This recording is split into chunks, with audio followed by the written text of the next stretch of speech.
सभी को नमस्ते।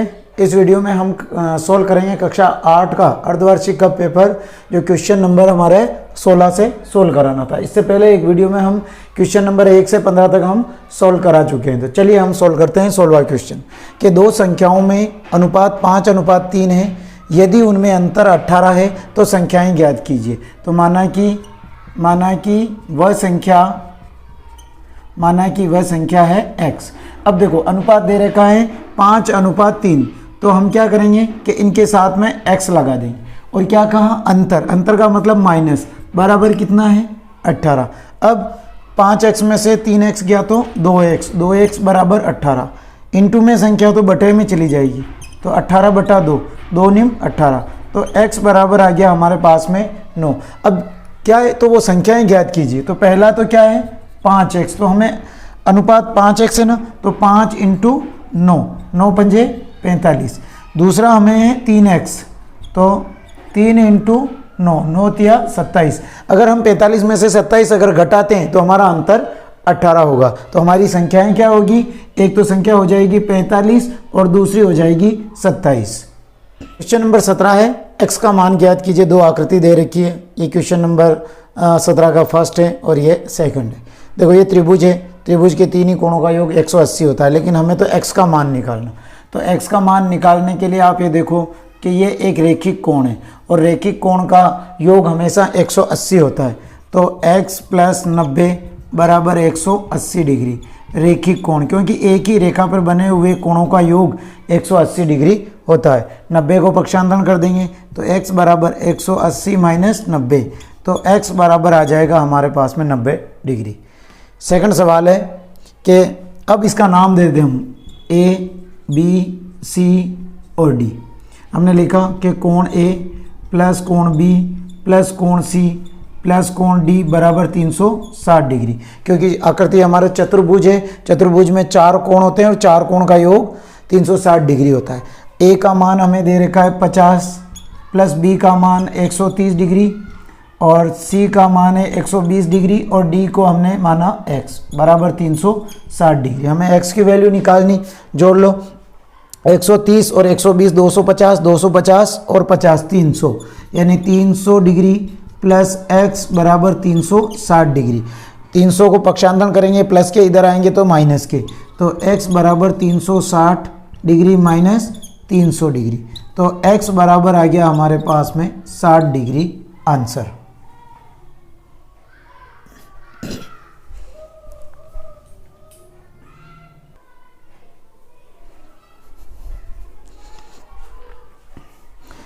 क्वेश्चन नंबर 18 है कि चतुर्भुज BEAR की रचना कीजिए, जिसमें BE बराबर 4 सेंटीमीटर, EA बराबर 5 सेंटीमीटर, AR बराबर 4.5 सेंटीमीटर और कोण E बराबर 60 डिग्री और कोण A बराबर 90 डिग्री। तो हमें पहले क्या करेंगे, हम एक कच्चा चित्र बनाते हैं। ये हमने एक चतुर्भुज BEAR की कच्चा चित्र बना रहे हैं। तो इसमें कोण A बराबर 90 डिग्री और E बराबर, देखो दो कोण दे रखे हैं, तो BEAR, तो E हमने यहाँ पे लगाया और A यहाँ पे, तो BEAR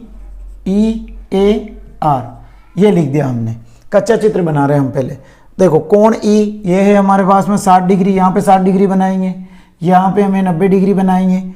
और फिर कहा इसने AR बराबर ये 4.5 सेंटीमीटर और BE दे रखी है 4 सेंटीमीटर, EA दे रखी है हमारे पास में 5 सेंटीमीटर। ये इस टाइप से हमने कर दिया। तो अब सर्वप्रथम हम क्या करेंगे, EA बराबर 5 सेंटीमीटर की लाइन खींचेंगे। तो EA बराबर हमने प्रकार की सहायता से आप 5 सेंटीमीटर की लाइन खींची EA। अब E पे हमें 60 डिग्री का कोण बनाना है, तो प्रकार से हमें ये 60 और ये 120, तो ये 60 डिग्री का कोण बनाया प्रकार से। अब देखो 60 डिग्री पे कितना सेंटीमीटर का चाप काटना है, 4 सेंटीमीटर। प्रकार से लिया और प्रकार से हमने 4 सेंटीमीटर का ये चाप काट दिया, ये 4 सेंटीमीटर। यहाँ क्या है B, यहाँ पे B अंकित कर दिया। अब E पे हमें 90 डिग्री का कोण बनाना है पहले, तो ये चाप खींचा, ये 60, ये 120, 60 और 120 के बीच में 90 होता है। प्रकार का नुकीला हिस्सा यहाँ पे रखा, एक चाप यहाँ से और एक चाप यहाँ से, इसको हमने इस टाइप से मिला दिया, तो ये आ गया हमारे पास में 90 डिग्री का कोण। अब इस पे 90 डिग्री पे हमें 4.5 सेंटीमीटर का चाप काटना है, तो यहाँ रखा और 4.5 सेंटीमीटर का चाप काटा, ये हो जाएगा 4.5 सेंटीमीटर और ये हो गया R। अब B को R से मिला देंगे, दो ये चाप और इस चाप को हम इस टाइप से मिला देंगे। तो इस प्रकार से इस सवाल में हमने BEAR की रचना की। नंबर 19 है कि 360 व्यक्तियों के एक समूह से 3 ऋतुओं में ग्रीष्म, वर्षा, शीत में से अपनी पसंद ऋतु के लिए मतदान करने को कहा गया है। इनसे प्राप्त आंकड़ों का चित्र में दर्शाया गया है कि ये ऋतु है और ये मतों की संख्या। ग्रीष्म ऋतु में 90 मत किए गए, वर्षा ऋतु में 120 मत दिए गए और शीत ऋतु में 150 मत दिए गए। अब इसमें से पहला प्रश्न कहा है कि किस ऋतु में सबसे अधिक मत मिले। तो देखो सबसे अधिक मत किस ऋतु में मिले, शीत ऋतु में। तो सबसे अधिक मत किस ऋतु में मिले, शीत ऋतु में। कितने मत मिले, 150 मत मिले। तो इसका आंसर ये हो जाएगा। अब हमारे पास में सेकंड प्रश्न है कि प्रत्येक त्रिज्यखंड का केंद्रीय कोण ज्ञात कीजिए। हमें एक एक का केंद्रीय कोण निकालना है। तो हमें किसका निकालना है, ग्रीष्म ऋतु का। तो ग्रीष्म ऋतु का केंद्रीय कोण निकालने के लिए देखो हमें केंद्रीय कोण निकालना है, तो इसमें बटा कितना आ जाएगा, बटा हमें इसका केंद्रीय कोण तो 90 बटा 360 और इंटू 360 क्योंकि केंद्रीय कोण निकालेंगे। तो इसमें आ जाएगा 90 बटा 360 इंटू 360 डिग्री।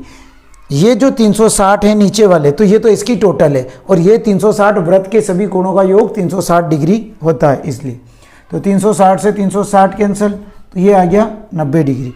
दूसरा निकालते हैं वर्षा ऋतु। तो वर्षा ऋतु में आ जाएगा 120 बटा 360 इंटू 360, 360 से 360 तो ये आ गया 120 डिग्री। तीसरा है शीत ऋतु। शीत ऋतु में आ जाएगा 150 बटा 360 इंटू 360, तो 360 से 360 कैंसिल, तो ये आ गया 150 डिग्री।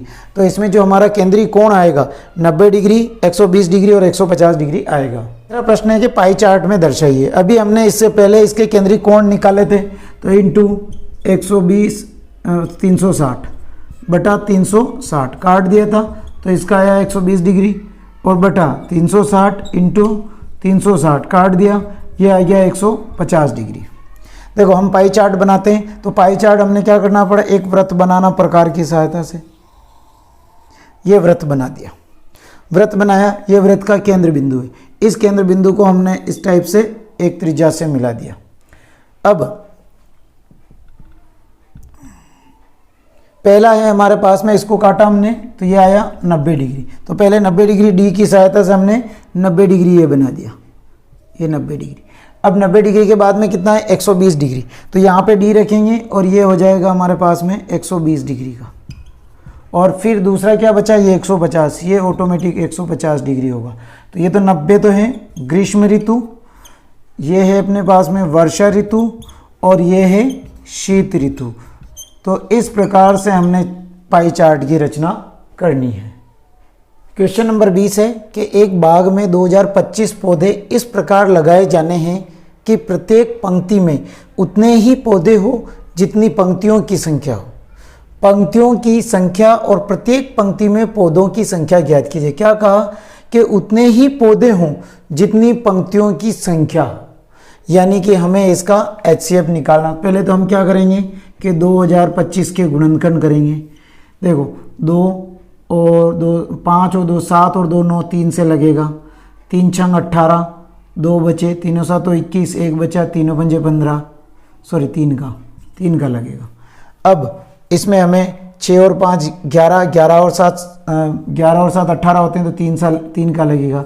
3 दूनी 6, 3 दूनी 6, 3 पंजे 15, 5 2 7 और 2 9 3 से लगेगा, 3 7 तो 21, 1 बचा, 3 पंजे 15, 7 और 5 12 3 से लगेगा, 3 दूनी 6, 1 बचा, 3 पंजे 15, 5 का लगेगा, 5 पंजे 25 और 5 एकम 5।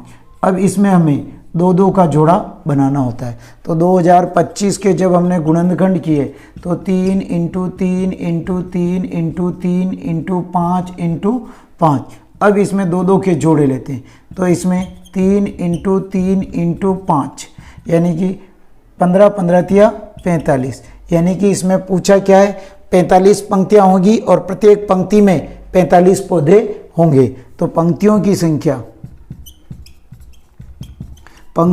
संख्या हो जाएगी 45 और पौधों की संख्या भी हो जाएगी 45। ये हमारे आंसर होंगे। 21वां सवाल है कि इकाई, दहाई, सैकड़ा, हजार, 10,000, लाख, 1,75,616 संख्या का अभाज्य गुणनखंड विधि से घनमूल ज्ञात कीजिए। घनमूल यानी हमें इसमें 3 के जोड़े यानी क्यूब हमें निकालना है। तो हमें है 1,75,616 के हमें गुणनखंड करने। तो पहले देखो 2 को लगाएंगे क्योंकि लास्ट में 6 संख्या है। क्यों? क्योंकि जिस संख्या के इकाई की संख्या 0, 2, 4, 6 और 8 हो तो उसमें 2 का पूरी बार भाग जाएगा। 2 का लगाया, 2 8 16, 1 बचा, 2 7 14, 1 बचा, 2 8 16, 1 में भाग नहीं जा रहा, भाग टूट की ऊपर और 2 8 16, वापिस 8 आ गए, 2 का लगेगा, 2 चौक 8, 2 3 6, 1 बच गया, 2 9 18, 0, 2 चौक 8 यानी 4 आ गया, 2 से लगेगा, 2 दूनी 4, 2 एकम 2, 1 बच गया, 19 हो गया, 2 9 18, 1, 2 पंजे 10 और 2 दूनी 4, वापिस 2 का क्योंकि इकाई की संख्या 2 है, 2 एकम 2। अब 1 में भाग नहीं जा रहा तो भाग टूट की ऊपर, अब ये हो गया 19, 2 9 18, 1 बच गया, 2 7 14, 1, 2 6 12, वापिस 2 का लगाएंगे, 2 पंजे 10, 2 चौक 8, 1 बच गया, 2 8 16, 2 8 16, 8 आ गए, 2 का लगेगा, 2 दूनी 4, 1 बच गया, 2 7 14, 2 चौक 8, 2 चौक 8, 2 का लगेगा, 2 एकम 2, 2 3 6, 1 बच गया, 2 7 14, 2 दूनी 4, वापिस 2 का लगेगा, 2 6 12, 1 बच गया, 2 8 16, 1 बच गया, 2 6 12, वापिस 2 का लगेगा, 2 3 6, 2 चौक 8 और 2 3 6। अब देखो 4 7 8 9 10, अब ये 10 संख्याएं हो रही, तो अब इसमें 3 का भी नहीं जा रहा है, 4 का भी नहीं जा रहा, 5 का भी नहीं जा रहा, 6 का भी नहीं जा रहा, तो 7 का भाग जाएगा इसमें। तो 7 चौक 28 और 7 नमा की 63, 7 7 49 और 7 एकम 7। ये हमने इस प्रकार से हमने इसके 1,75,616 के गुणनखंड किए। अब इसमें घनमूल है तो घनमूल में हमें 3 के जोड़े बनाने, 3 संख्याओं के, ये 3 और ये 3। अब हम इसमें लिख लेंगे 1,75,616 बराबर, इसमें से 1 2 लिया, इंटू इसमें से 1 2 और इसमें से 1 2 और इंटू इसमें से 7, इसका गुणा कर लो, 7 दूनी 14, 14 दूनी 28, 28 दूनी 56। तो ये जो संख्याएं होगी ये 56 का क्यूब होगी। तो हम इसको लिख सकते हैं कि 1,75,616 क्यूब होगा इसका घनमूल 56। यही हमें ज्ञात करना है।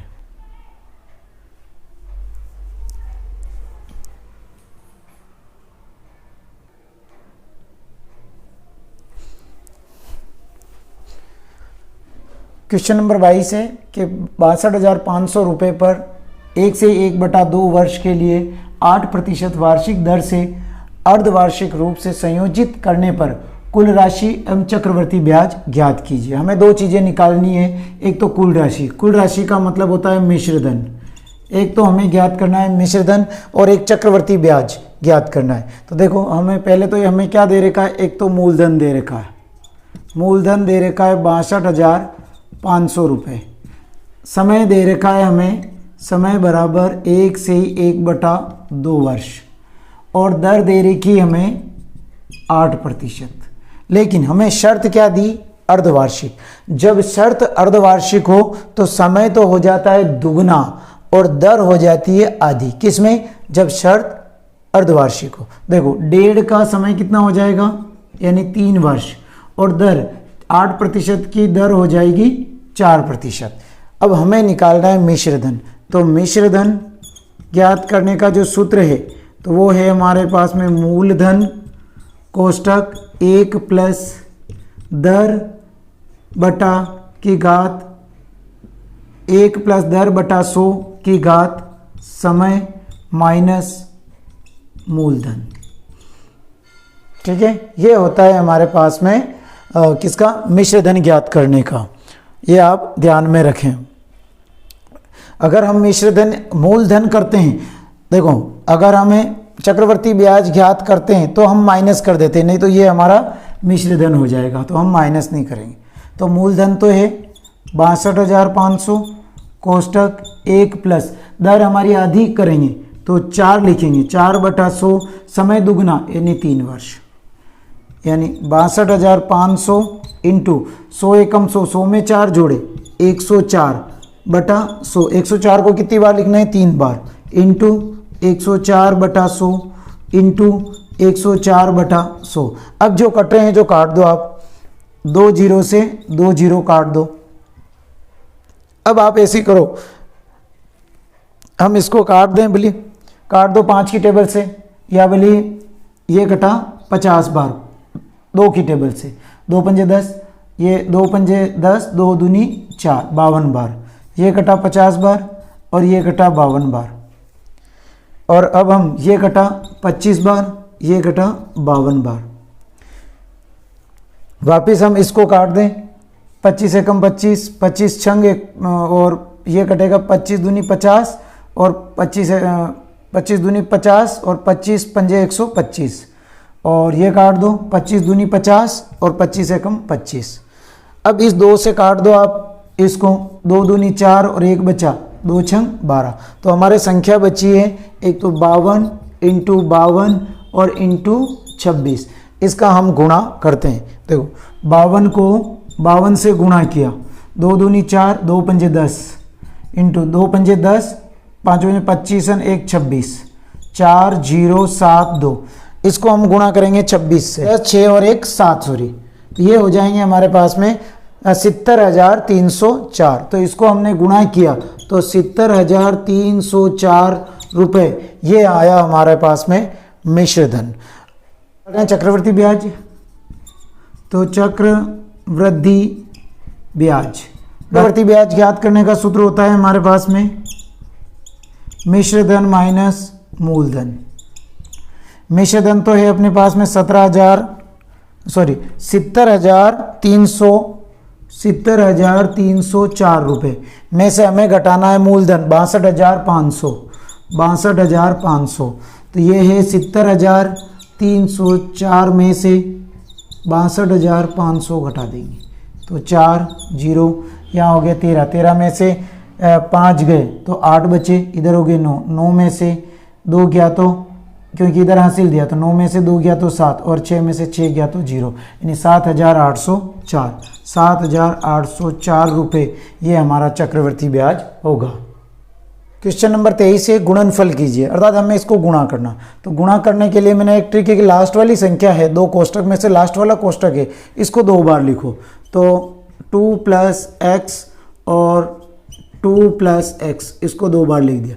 अब आगे क्या है 3 माइनस 2x। अब इसको गुणा करो, देखो 3 को 2 से गुणा किया 6, प्लस 3 को x से गुणा किया 3x, 2 को 2 से गुणा किया 4x, और माइनस प्लस माइनस 2x को x से गुणा करेंगे तो 2x स्क्वायर।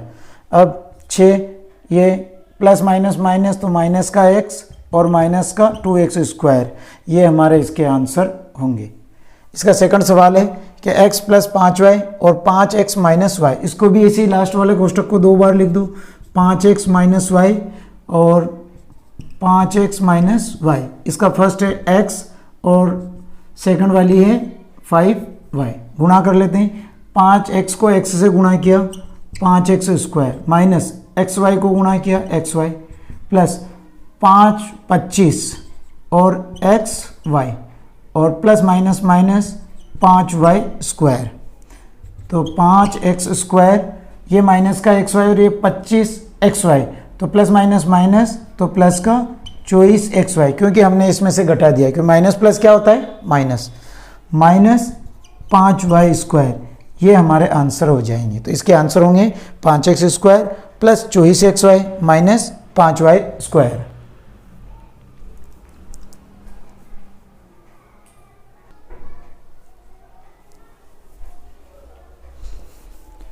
क्वेश्चन नंबर 24 है 25 विद्यार्थियों में से 72% विद्यार्थी गणित में रुचि रखते हैं, कितने प्रतिशत विद्यार्थी गणित में रुचि रखते हैं। देखो जैसे 25 विद्यार्थियों में से 25 में से 72% गणित में रुचि रखते हैं, यानी कि हमने 100 के आधार पे हमने इसको मान रहे हैं। अब 72% तो कितने छात्र,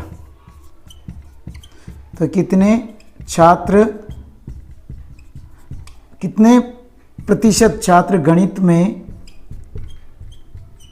रुचि नहीं रखते। देखो हमने क्या करेंगे कि 100 में से हमने 72 घटा दिया, तो ये आ गए हमारे पास में 28%, यानी 25 विद्यार्थियों में से अगर कोई भी 72% विद्यार्थी हैं वो गणित में रुचि रखते हैं, लेकिन 25 में से 28% विद्यार्थी गणित में रुचि नहीं रखते हैं।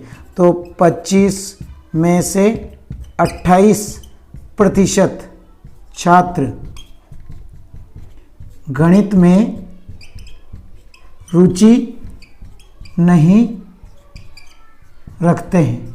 तो हमें क्या करना है कि 25 का 28% निकालें।